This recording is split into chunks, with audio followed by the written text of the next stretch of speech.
none of these extremists have any influence online, blah, blah, blah. Like, this is Fuentes level stuff. It's actually, as much as I don't want to or wouldn't like to, I have to saddle Ethan with some of the responsibility here too. And again, we bring up the issue of like, it's inconsequential. Well, according to this massive rally outside the Sydney Opera House, they're not making a distinction between Israelis and Jews, actually. I'll play it for you. Guess the Jews. Etc., etc. This is the out of everything that you've shown me, this is demonstrably the worst. Like, because this has genuine impact on the ground in whatever nation that we're talking about. Wait, but the guy speaking to the people, where does he think these things come from?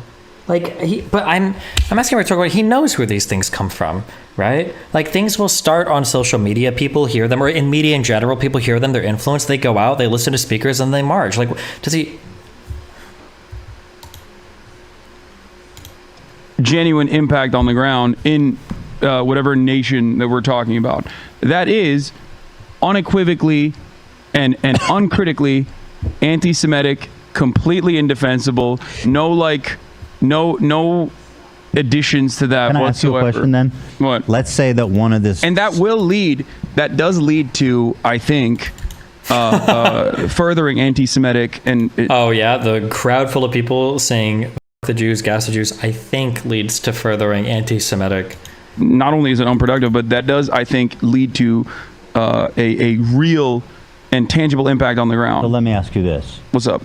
A fan of Second Thought who's listened to him dehumanizing Israelis that way, do you think that listening to him might inspire one of those people to be like, hey, I'm going to go join this... There you go. Oh, Ethan understands. Right? Ethan connected it perfectly. Yeah. You know. What, Hamas? Well, but and then he goes to the full... Oh, I'm glad he actually says it. He knows how to say it. Oh, that's good. I think this is the first time I actually heard him speak their name.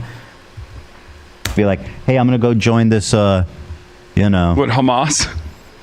Well, no, I mean, it's a according to it's a pro-Palestine. You think a fan of Second Thought is going to see... Okay, let's walk through it. You think a fan of Second Thought is going to see that and be like, I'm going to go to Gaza, I'm going to join Hamas? That's not what I said. I said he's going to go... It's not even close. What was the whole arc we did on, like, stochastic terrorism that all these guys jerked off so hard when they talked about Nazis and fascists and crypto-fascists? Like, did we just forget all of that, or...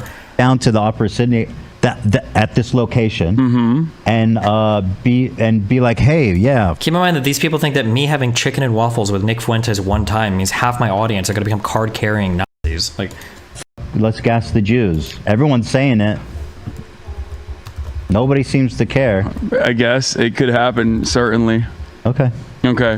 But once again, I mean, this is fucking gross, by the way, 100%. It's just ridiculous.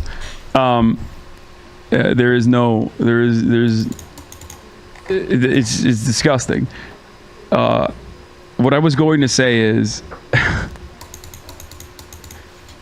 why does he look so smug on everything? Because he's just the kind of person he is.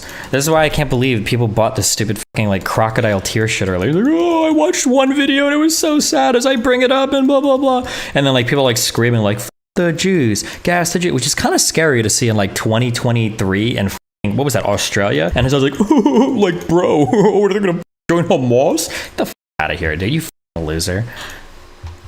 I'm still thinking about a Second Thought YouTube fan being like, I'm gonna go rise up in the global jihad and rise up against Israel. Like, how do you think ISIS recruited? He's aware that ISIS recruited via social media, right? Does he not know any of the historical anything that he's talking about? And it wasn't the material conditions. It wasn't poor Muslims in Europe that went and joined ISIS. It was people from all strata of society. Like middle-class Muslims went and they fought for ISIS in the Middle East because they were radicalized on social media. So he's laughing, but like, yeah, this exactly does happen. Why do you think there are US people fighting in Ukraine? Because they saw shit on Twitter and in social media and they decided to go to Ukraine and volunteer armed services. Like, why are you pretending like this doesn't happen now, or like this is like inconceivable that people could get radicalized by online content? Like, where do you think the Christchurch shooter got radicalized from? Where do you think the Buffalo shooter got radicalized from? Where do you think every shooter that's done a manifesto referencing some online bullshit, like, he's like, oh, this is impossible. He's like, oh my god, Israel and purge it. I understand that. May Allah guide my weapons. I understand you think it's silly. I do. But again, he's such a fucking loser. Ethan should punch him in the... God, he's like subhuman. Like, the thing that I have an issue with is like, now he's lying, right? He's lying or he's so stupid. Like, he should have a full-time, like, what is it, conservatorship or whatever, a guardianship where somebody takes care of him. Like, this is like some evil shit, what Hasan is doing right now. Like, this is actual evil shit. Like, well, I'm gonna sit here and pretend like none of these extremists have any influence online, blah blah blah. Like, this is Fuentes level stuff. It's the exact same stuff as what Nick Fuentes does, right? Oh, it's 6 million, it's cookies in an oven, bro. It's just humor, it's irony, bro. It's just jokes. Like, what do you think we're gonna go grab tiki torches and march again? Like, come on, bro. It's the exact same shit that these people do, except they've got way more influence and they're co-signed by every popular media platform. It's actually insane. For the way that Hasan is like laughing at this shit after he like fake cried earlier, what a loser, dude. I'm responding to your point. And rise up against Israel. It's so unbelievably disrespectful. Like, could you imagine if it was like a black person sitting next to him and there were like a group of people like cheering, like, you know, bring back chains, lynch African Americans? They would say something different, right?